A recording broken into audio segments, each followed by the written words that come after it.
वैसे तो भारतवर्ष में बहुत सारे तीर्थ हैं, लेकिन उन सभी तीर्थों में से एक महत्वपूर्ण तीर्थ नैमिषारण्य तीर्थ है। यह वही स्थान है जहाँ पर वेद पुराणों की रचना हुई।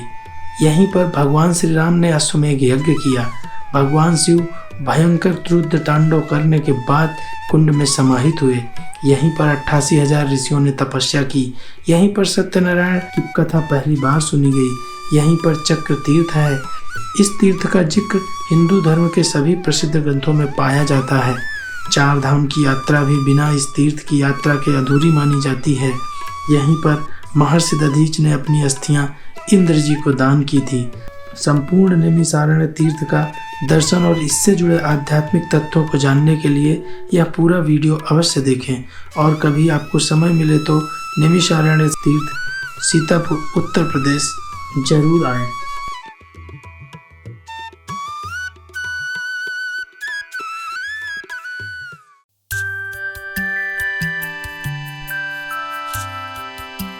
मैं अभी पुणे में हूँ। नैमिषारण्य जाने के लिए मैंने 10 बजे की पुणे से लखनऊ के लिए पुणे लखनऊ एक्सप्रेस में टिकट बुक कर रखी है।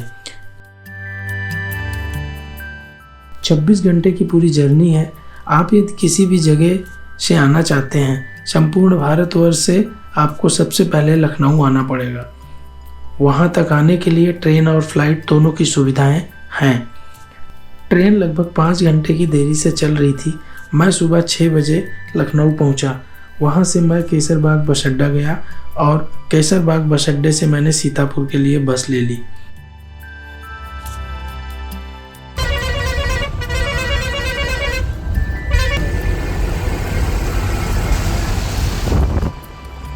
लगभग 1.5 घंटे की बस की जर्नी के बाद मैं सीतापुर पहुंच गया।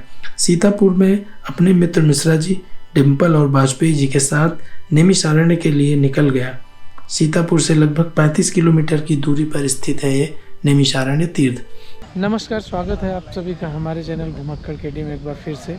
सुबह मैं लखनऊ पहुंचा था और लखनऊ में मेरी मुलाकात डिम्पल से हुई थी, ये मेरे साथ हैं। उसके बाद हम और ये आ गए सीतापुर, जहाँ पे मिश्रा जी से मुलाकात हुई और एक और मित्र हैं वाजपेयी जी, वो भी साथ में आए हैं। वाजपेयी जी को पूरी जानकारी है यहाँ की, ये भी समय समय पर हमें बताते रहेंगे कौन सा। इन्हीं के माध्यम से और मिश्रा जी के माध्यम से मैं आज पूरा नैमिषारण्य एक्सप्लोर कर रहा हूँ। तो चलिए दधीच कुंड पहुँचते हैं और देखते हैं कैसा है। काफ़ी पवित्र जगह है, तीर्थ है और आपको दिखाते हैं इस खूबसूरत जगह को। ये दधीच कुंड का मेन गेट है और यहाँ पे कुछ जानकारी लिखी हुई है जो इसके निर्माण और इसके जीर्णोद्धार से रिलेटेड है। जैसा कि इसका निर्माण माना जाता है राजा विक्रमादित्य के समय में हुआ था और जीर्णोद्धार का कार्य अहिल्याबाई ने करवाया था।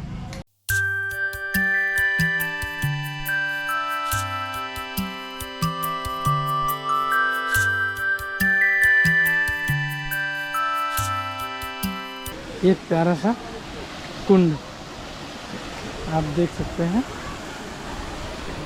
ये प्यारा कुंड यही दधीच कुंड है। काफ़ी साफ पानी है यहाँ पे और इसके चारों तरफ छोटी छोटी मंदिरें बनी हुई हैं।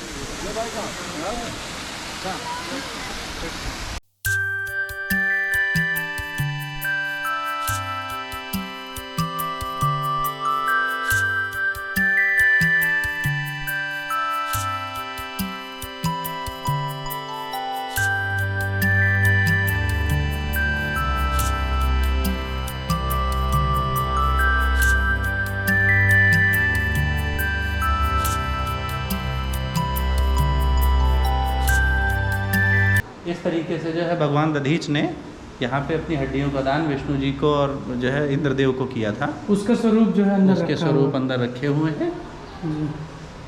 ये उसके बारे में कुछ जानकारी है जो लिखी हुई है।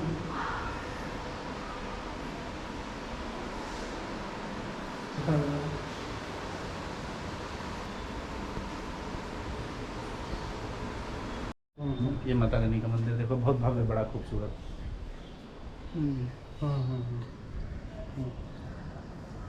यहाँ पर शिव जी का मंदिर। इधर काफ़ी प्यारा बना हुआ है। और सबसे अच्छी बात है कि यहाँ पे काफ़ी साफ़ सफाई है और बहुत अच्छे से मेंटेन किया गया है, तो आप आएंगे तो आपको बहुत अच्छा लगेगा। और ये जो मुख्य मंदिर है दधीचेश्वर महादेव का, हम अभी वहाँ पहुँचे हैं। ये शिवलिंग की स्थापना, इसमें बहुत सारे शिवलिंग आप यहाँ पे देखेंगे। कितना खूबसूरत पेड़ है। तो ये एक सुंदर सा पेड़ है। और ये किस चीज़ का पेड़ है मिश्रा जी? ये तो नहीं जानकारी, ये लेकिन बड़ा उसका है क्या? अद्भुत है ये। वड़हल का है नहीं, क्या? नहीं, हाँ। बड़हल का तो नहीं है, लेकिन बड़ा अद्भुत पेड़ है। बहुत पुराना पेड़ है और बहुत ज़्यादा बड़ा भी नहीं हुआ है, एक सीमित आकार में है, लेकिन बहुत ही पुराना वृक्ष है। और उसके नीचे ये बहुत सारी शिवलिंग की स्थापना की गई है। ये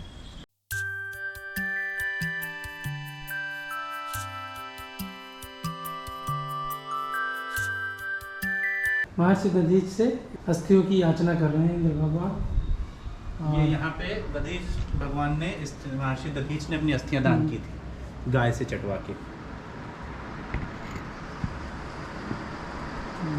यही जगह है, यही स्थिति है, इसमें कोई फेरबदल किया गया है, लेकिन इसके अलावा यहाँ की जगह में कोई परिवर्तन नहीं किया गया है, बस मॉडिफिकेशन हुआ है। तो ये मुख्य जगह वही है जहाँ पे उन्होंने अपनी अस्थियां दान की थी। यही मुख्य जगह है, यहाँ पे ऐसा नहीं मंदिर बदला गया, चीज़ें बदली गई, एज इट इज़ यहीं पे था।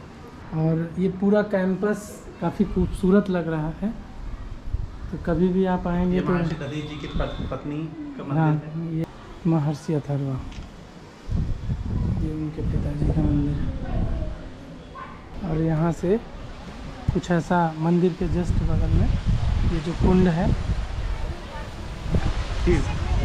दधीच कुंड में सारे मंदिर और कुंड का दर्शन हमने कर लिया। अब यहाँ से हम लोग नैमिषारण्य जा रहे हैं, पास में ही है। कितना दूर होगा यहाँ से दधीच कुंड से? दधीच कुंड से नैमिषारण्य लगभग 15 से 16 किलोमीटर है। तो जैसा कि मिसेज बता रहे हैं 15 से 16 किलोमीटर दधीच कुंड से नैमिषारण्य है।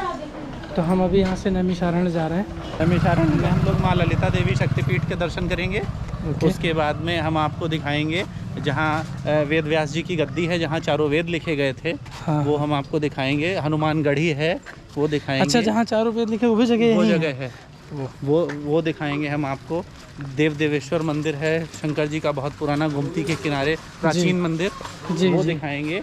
और आपको हम रुद्रावर दिखाएंगे, जहाँ पे गोमती जी में प्रसाद और बेलपत्र ग्रहण करते हैं शंकर जी। वो जगह दिखाएंगे आपको। इस तरीके से हम आपको पूरा नैमिष दर्शन करवाएंगे।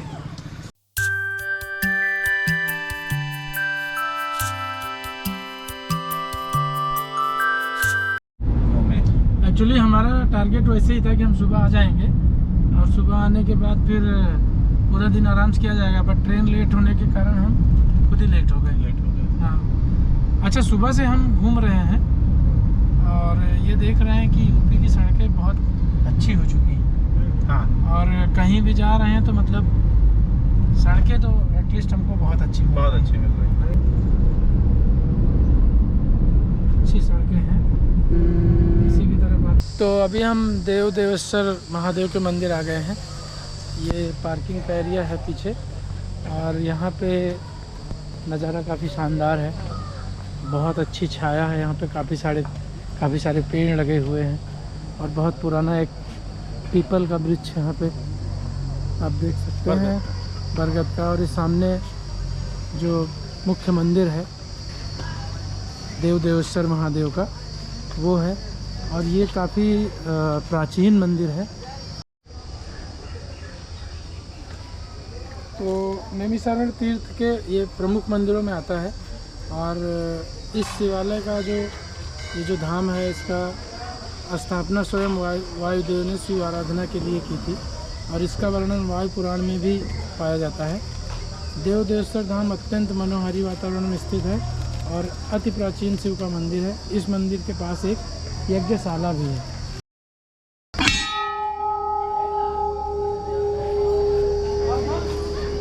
तो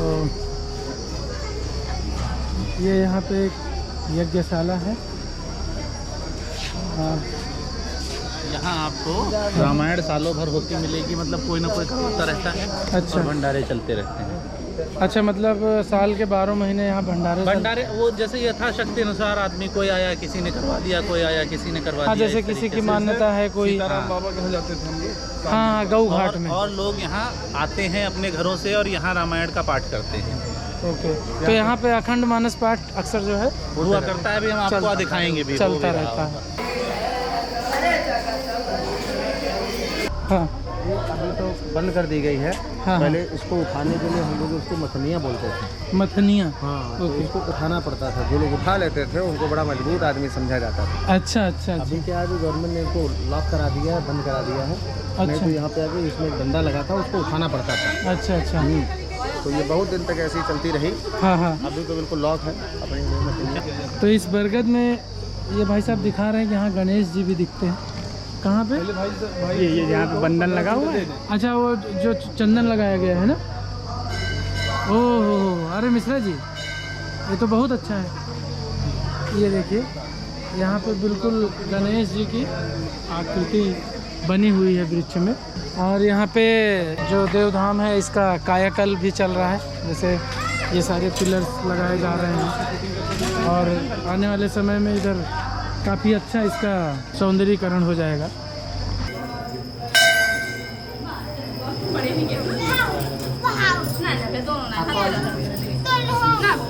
आप देख रहे होंगे कितना खूबसूरत और इतनी भयंकर गर्मी।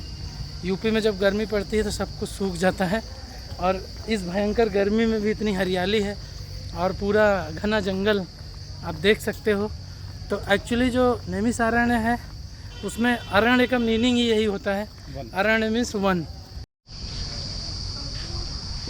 तो ये सेतुबंध रामेश्वरम नाम से ये मंदिर जाना जाता है और काफ़ी प्राचीन मंदिर है, बहुत पुराना मंदिर है। और इसके जस्ट बगल में मैं आपको दिखाता हूँ, ये गोमती नदी का किनारा है। ये गोमती नदी है, इसका किनारा है। और गोमती नदी के किनारे देख रहे होंगे आप, एक घाट बना हुआ है। तो ये घाट अभी रिसेंटली मॉडिफाइड किया गया है। इसका निर्माण बहुत अभी पिछले कुछ महीनों पहले हुआ। और ये उसकी शिलापट्टी है जो माननीय योगी आदित्यनाथ जी के नाम से लगी हुई है। उन्हीं की गवर्नमेंट में इसका कायाकल्प किया गया।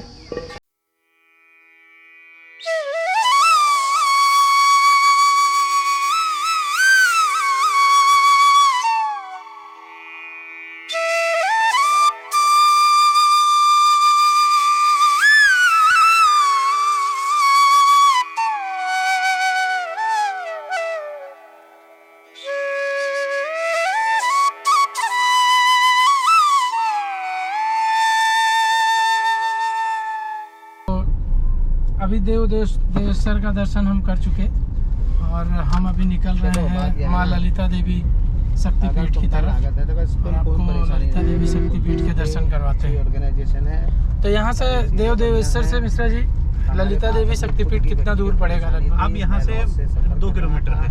2 किलोमीटर? यहाँ से 2 किलोमीटर माँ ललिता देवी शक्तिपीठ है। बस वहाँ से फिर हम लोग पास में ही चक्रतीर्थ पे 200 मीटर पे चक्रतीर्थ के दर्शन करेंगे। और उसके बाद में वहीं पे हनुमानगढ़ी है, व्यास गद्दी है, वहाँ सब दर्शन करेंगे, राजघाट देखेंगे। जी जी। तो बेसिकली जितने भी तीर्थ हैं सब कुछ ही किलोमीटर के दायरे में, 1-2 किलोमीटर में सब है। 1-2 किलोमीटर में सारी जो है तीर्थ हैं। तो हम अभी चलेंगे नैमिषारण्य का जो मेन जगह है वहाँ पे चलेंगे और वहाँ से आसपास की सारी जगहों को एक्सप्लोर करेंगे और आपको दिखाएंगे। तो ये मुख्य द्वार है, मेन गेट है नैमिषारण्य की तरफ जाने का। कुछ इस तरह से सुंदर गेट बना हुआ है। सीतापुर यहाँ बसें आती हुई? हाँ, बहुत आती हुई है।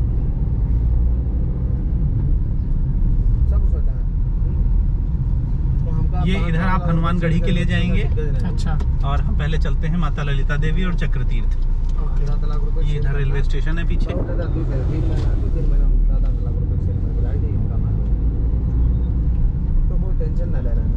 कंजेशन नहीं है यहाँ पे? नहीं, बिल्कुल नहीं है। बिल्कुल कंजेशन नहीं है। रोड अच्छी है, ओपन है, पूरा खुला काफी अच्छा लग रहा है घूमने में।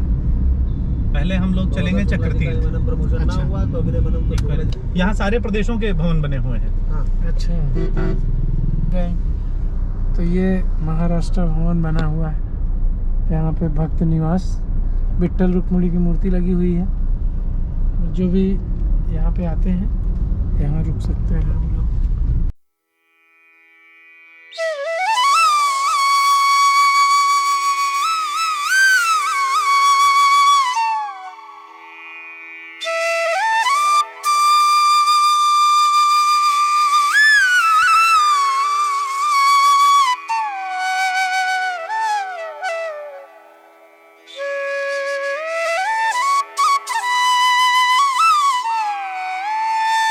तो अभी मैं चक्र तीर्थ नैमिषारण्य का जो प्रमुख स्थल है वहाँ पे खड़ा हूँ, और मेरे पीछे आप जो कुंड देख रहे हैं, चक्रनुमा एक गोलाकार कुंड देख रहे हैं, यही वो जगह है जो मुख्य तीर्थ है पूरे नैमिषारण्य का, और चक्र तीर्थ से नाम से जाना जाता है।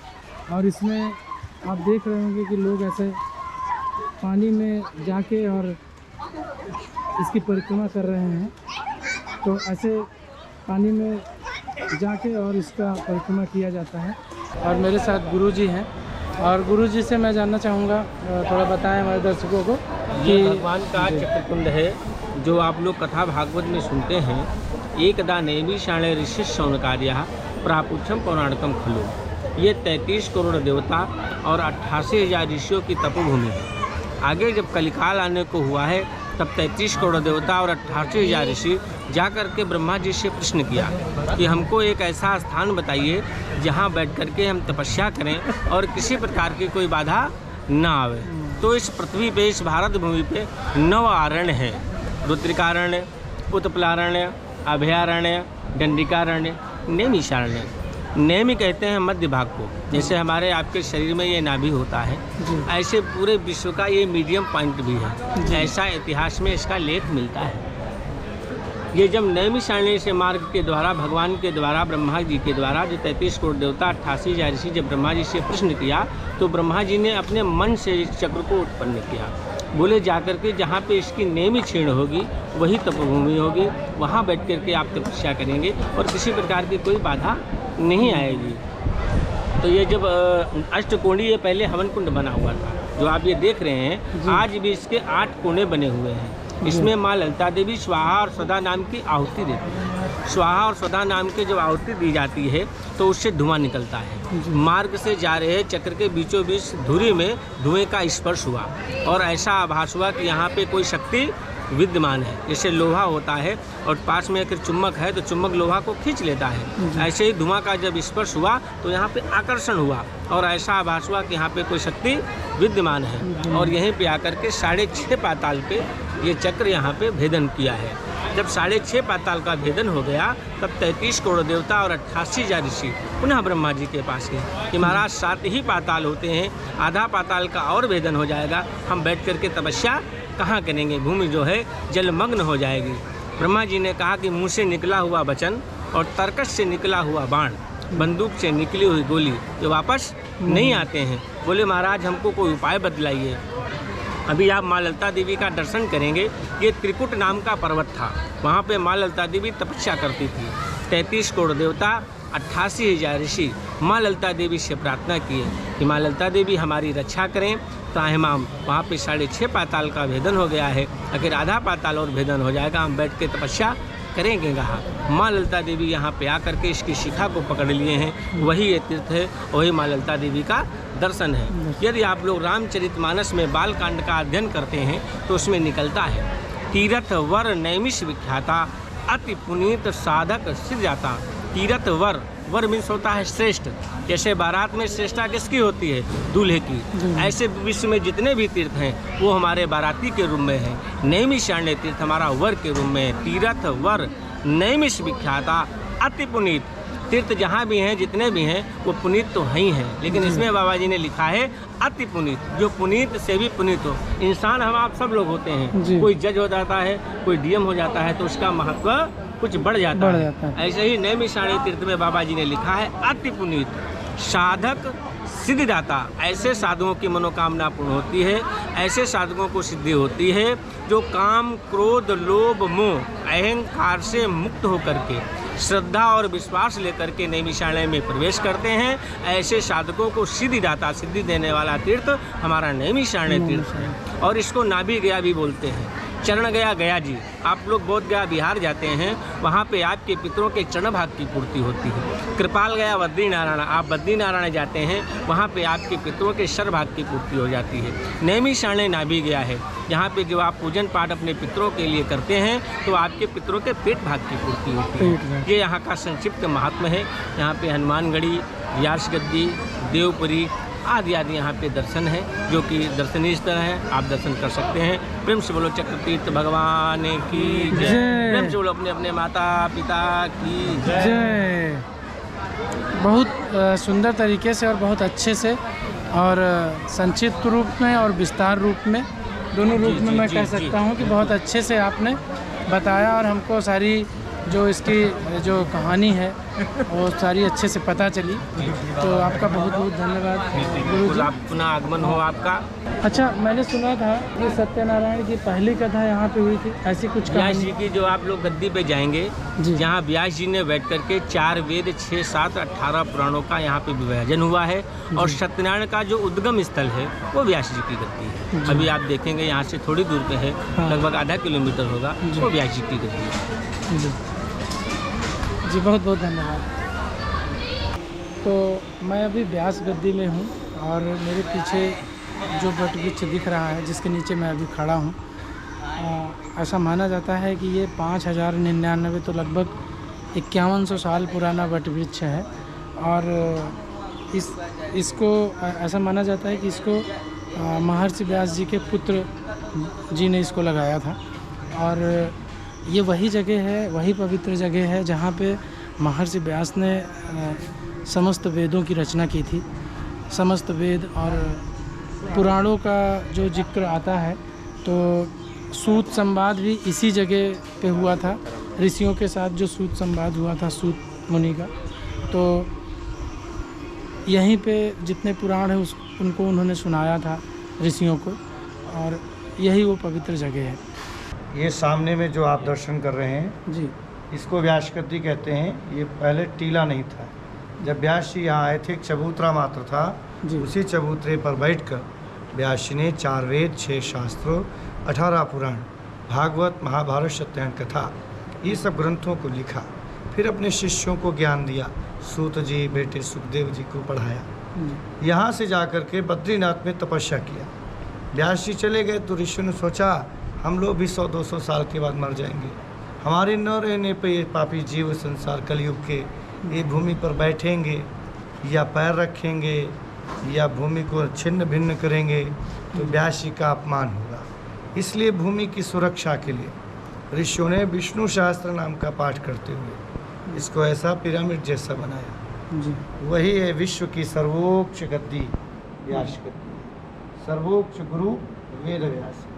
इन्होंने अपने जन्म दिवस को गुरु पूर्णिमा के रूप में मनाने का आदेश दिया कि लौकिक जीवन में किसी को भी आप गुरु करते हो, उन गुरु को ही हमारे स्वरूप का चिंतन करते हुए पूजा करना, वही गुरु पूर्णिमा होती है। ये वो व्यास भगवान की गद्दी है। जी बहुत बहुत धन्यवाद। तो अभी हम माँ ललिता देवी के मंदिर आ गए हैं और माँ ललिता देवी का जो पुराना मुख्य मंदिर था, पहले हम उधर आए हैं और उसके बाद किस नाम से? क्षेम काया मंदिर। क्षेम काया मंदिर, आदि शक्ति माँ क्षेम काया मंदिर। Okay okay. तो अभी हम जो माँ ललिता देवी का नया मंदिर है उस तरफ जा रहे हैं और आपको दिखाते हैं कितना सुंदर मंदिर है।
पूरा इसका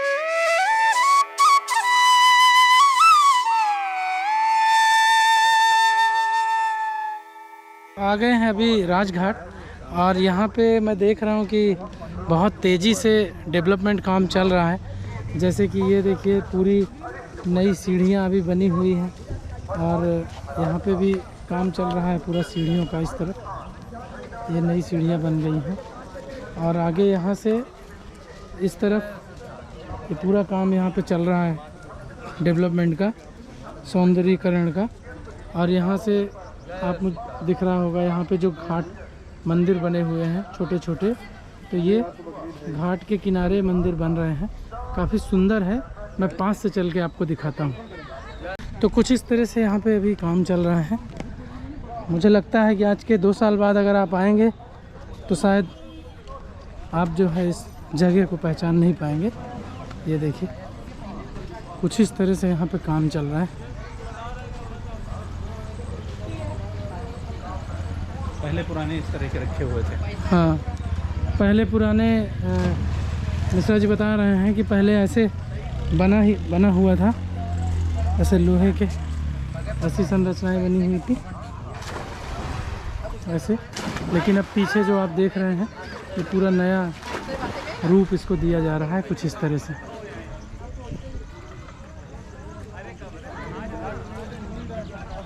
तो ये पूरा गोमती नदी का किनारा है, और उसके किनारे ये सुंदर घाट।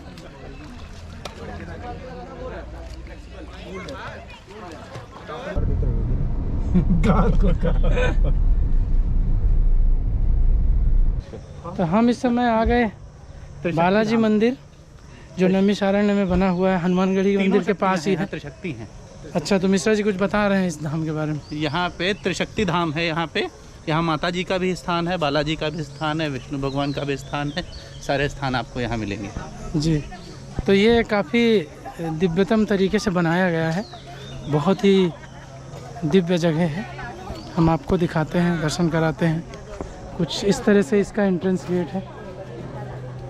तो यहाँ पे जो दक्षिण भारत से लोग आते हैं तो उनके रुकने के लिए यहाँ पे बहुत अच्छा एक धर्मशाला बनाई गई है, जो कि इधर है।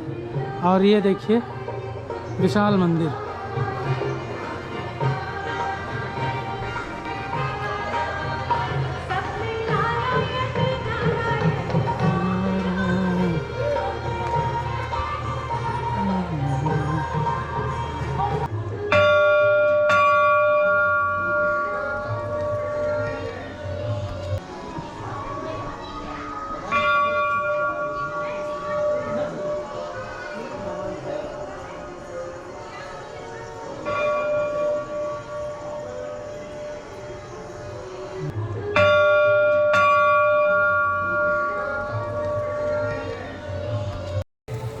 तो अभी हम जा रहे हैं हनुमानगढ़ी के हम आपको दर्शन कराते हैं। इस समय मैं पवित्र हनुमानगढ़ी के मंदिर में हूँ।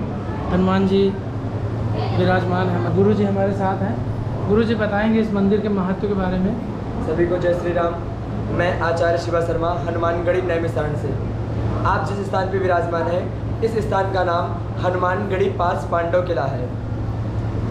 यह त्रेता काल का दर्शन है बाबा का। यह उस समय का दर्शन है बंधु समेत जब अहिरावण लय रघुनाथ पाताल सिधारो। जब राम जी और लक्ष्मण जी को अहिरावण पातालपुरी में चुरा ले गया था बलि देने के लिए।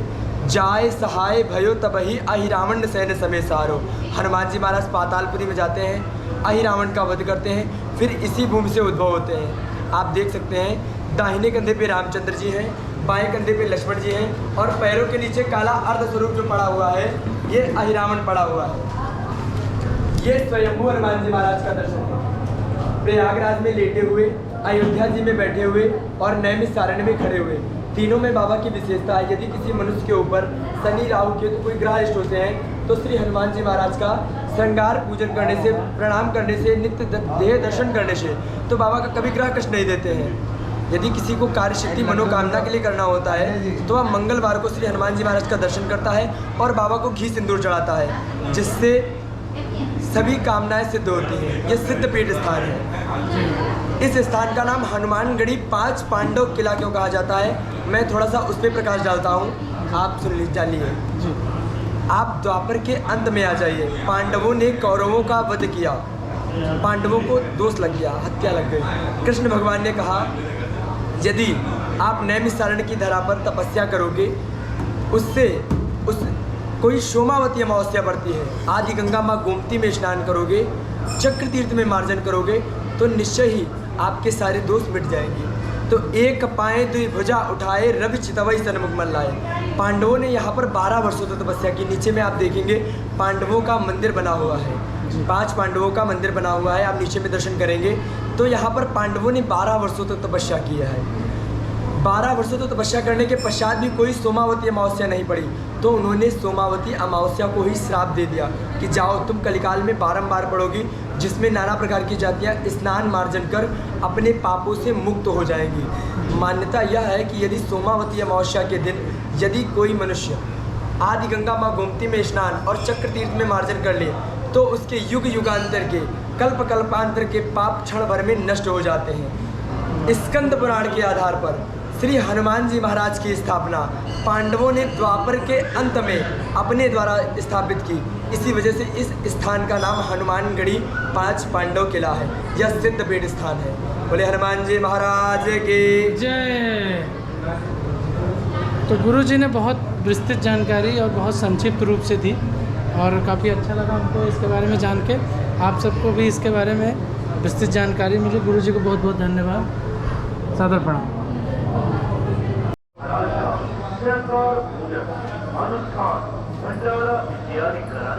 हनुमानगढ़ी दर्शन करने के बाद अब हम देवपुरी मंदिर आ गए हैं। ये भी नैमिषारण्य के एक प्रमुख स्थल में से एक है और इसके बारे में यहाँ पे कुछ बताया गया है।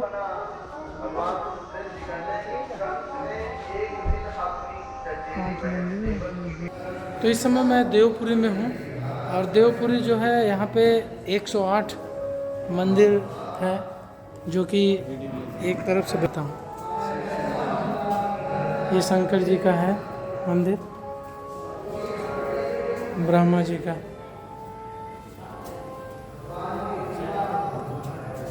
विष्णु जी का। तो ये जो भी ऐसे मंदिर बने हैं, ये एक लाइन 108 मंदिर है। तो ये सारे भगवान विष्णु जी के अवतार हैं।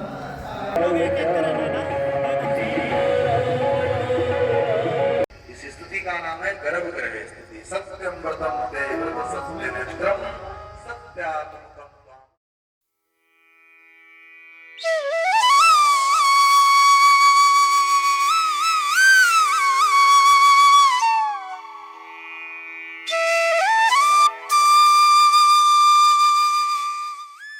तो इस समय रुद्रावर्त घाट पे हैं हम लोग, कुंड के पास, और ये मेरे जस्ट बगल में गोमती रिवर है। तो यहाँ पे मुख्य विशेषता बताइए मुझे। यहाँ विशेषता ये है, यहाँ एक नीचे कुंड है नदी में ही जी। इसमें नीचे जब हम जो शंकर जी पे बेलपत्र चढ़ते हैं, फूल चढ़ते हैं, फल चढ़ते हैं, ये नीचे समाहित हो जाते हैं, नीचे भगवान अपने पास ले लेते हैं। जब आप प्रसाद के रूप में कुछ मांगेंगे तो वो ऊपर अपने आप आ जाता है प्रसाद के रूप में। बाकी सब नीचे सीधा जो है, दूध है, ये सब नीचे भगवान अपने पास ले लेते हैं। कहते हैं कि यहाँ नीचे शंकर जी विराजमान हैं। जी जी, महादेव बाबा। तो एक ये भगवान का चमत्कार है, यह अद्भुत चमत्कार है। इसके बारे में भी कोई पता नहीं लगा पाया है कहाँ किया जा रहा है। यहाँ पे बहुत सारे लोग आके रिसर्च भी करके गए कि ऐसा कैसे होता है। ये कुंड एक्चुअली यहाँ पे पानी है और थोड़ा शाम हो गया, दिख नहीं रहा आपको। एक कुंड का शेप दिख रहा होगा इसमें, ऐसा चौकोर कुंड का शेप। ये वही कुंड है और जिसमें हम जो है अभी मैं आपको दिखाता हूँ कि लोग कुछ भी अर्पित करते हैं तो उसको जो है भगवान ग्रहण कर लेते हैं। और कुछ जो कुछ चीज़ें जो है वापस कर देते हैं। तो अभी तक हमने नैमिषारण्य के जितने भी प्रमुख तीर्थ थे लगभग सारे हमने आपको दिखाए और हम खुद अपने मित्रों के साथ उनके दर्शन किए। और जैसा कि इस तीर्थ का जो महात्म है वो वहाँ पे दर्शन करके उस चीज़ की अनुभूति आपको होगी अगर आप आएंगे यहाँ पे दर्शन करने। मैं आप सभी से अनुरोध करूँगा, आप सभी से रिक्वेस्ट करूँगा कि आप कभी भी यूपी आते हैं तो आप नैमिषारण्य ज़रूर आइए। उत्तर प्रदेश के तीर्थ स्थलों को आप जब देखेंगे तो नैमिषारण्य एक प्रमुख तीर्थ स्थल में है। जैसे कि प्रयागराज है, काशी विश्वनाथ है, अयोध्या है, वैसे ही नैमिषारण्य है। और हमने आपको उसके सारे महात्मा के बारे में सारी कहानियाँ भी बताई और सारे उनके जो अस्तित्व हैं, क्यों प्रसिद्ध हैं, सब कुछ अच्छे से बताया। तो आप कभी भी आइए तो ये सीतापुर ज़िले में स्थित है। सीतापुर ज़िले का ये प्रमुख स्थल है और लखनऊ से बहुत पास है, जैसा कि मैंने पहले भी बताया। तो आप आइए, दर्शन कीजिए और यहाँ पे एक आध्यात्म की जो एक अनुभूति है उसको लीजिए। और इसी सब बातों के साथ मैं इस वीडियो को अपने यहीं पे क्लोज करता हूँ। जय श्री नैमिषारण्य। एंड हनुमानगढ़ी की आवाज़ आप पीछे से आ रही है, तो एक बार फिर से हनुमान जी को भी मेरा बारंबार प्रणाम।